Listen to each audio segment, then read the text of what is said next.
Oy yaro yaro yaro,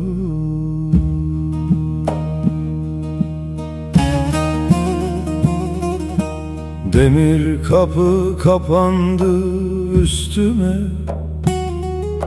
sessizlik dolu zindanım.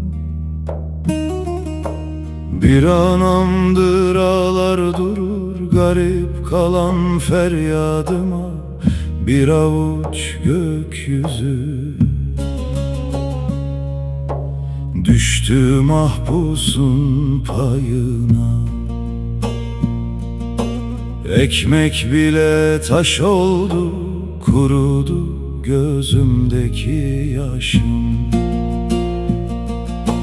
Vay dilo filo filo yar, mahpusun umudu. Bakar gardiyandan habere, ah ciğerim yanar.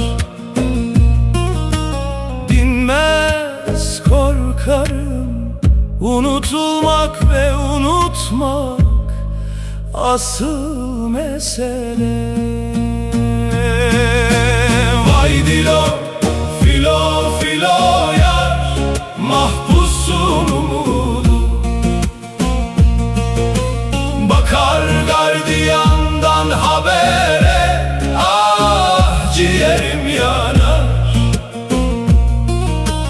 Dinmez korkarım, unutulmak ve unutmak asıl mesele.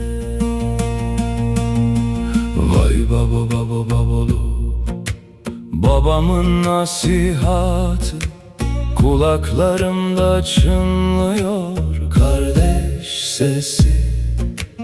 İçimi yüreğimi dağlıyor, yarın ördüğü umutlar kaldı yarım bir yerde. Takvim düşer duvarlardan, ömrüm sessiz ağlıyor. Ah, aman aman aman. Anam, duyuyor musun sesimi? Babam, bekle ne olur beni.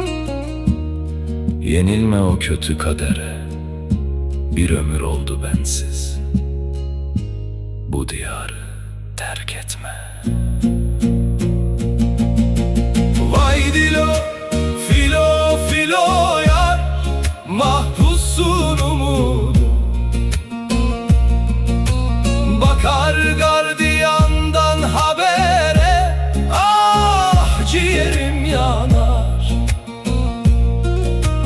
Dinmez korkarım, unutulmak ve unutmak asıl mesele.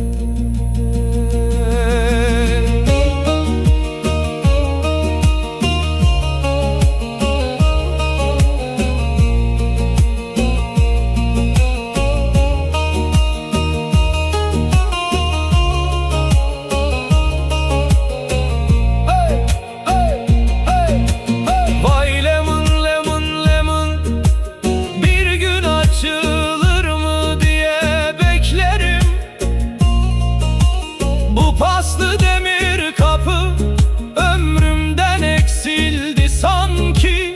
Her sabahın hesabı, ben içeride sabır oldum, siz dışarıda hasret. Allah'ım kavuştur bizi, bitsin artık bu ayrılık. Vay dilo filo filo yar, mahpusun umudu.